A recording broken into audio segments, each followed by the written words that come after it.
Hi, it's Jan Johnson, and thank you again for tuning in. I'm really glad that you did.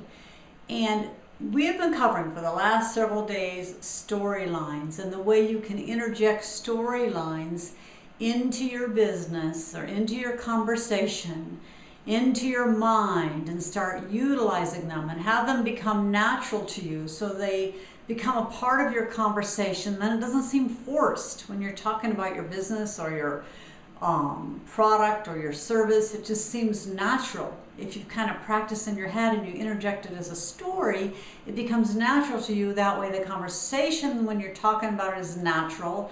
You aren't going to feel awkward when you're sharing it with friends, and they aren't going to think of it as you trying to approach them with something because you're just interjecting it natural in conversation.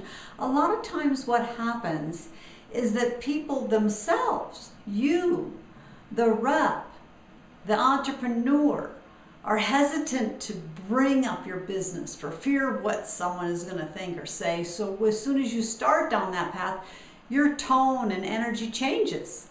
And so that's why you got to practice it and say, hey, this is just me. It's what I like and I enjoy, and you like and enjoy this and I don't, and that's okay. We're friends. I'm just sharing. And if you have these techniques and practice these techniques and know they're known techniques, you're going to feel more comfortable, and feeling comfortable is what it's all about. So what we've covered in the last several days are several storylines. We covered actually 5 of them: before and after, amazing discovery, I've got a secret, third person testimonial, and us versus them. If you missed those blogs, if you've missed those little videos that I shared, you might want to go back and look, because I think you can learn something from them and see how you could interject a storyline, into your business. Now also, there's a reason why I'm saying that. Those are common practices of storylines that you'll see. And if in movies and books, there's common practices that they use. And I made a list here of some things, of storylines that are used in movies and or in books. There's comedy, dark comedy, light comedy. There's a love story, and there's many kinds of love stories. There's love lost, lost and found, the love of my life. There's all kinds of love stories. There's horror, and the horror can be tragic, or there can be zombies or murder or whatever. And then there's action adventure, cops and robbers, a good cop, bad cop. And this applies to books as well. There's also documentaries, informative things that trace things that are real, and people are interested a lot of times in that. But rarely do you see a movie outside of these examples that I've shared with you being made, because these are the ones that are proven to work.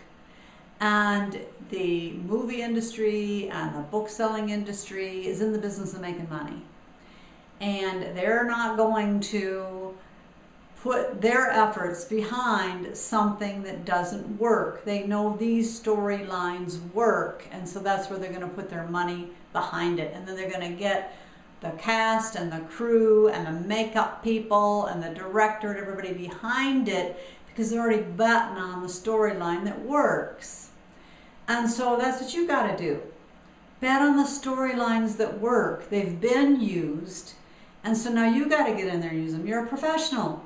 Get in there and use what works in your industry so that you can make money doing what you love to do. Thank you so much for tuning in. I'm really glad that you did. I hope you have an awesome day. And if this video helped you, please comment and share. I'm Jan, thejanjohnson.com.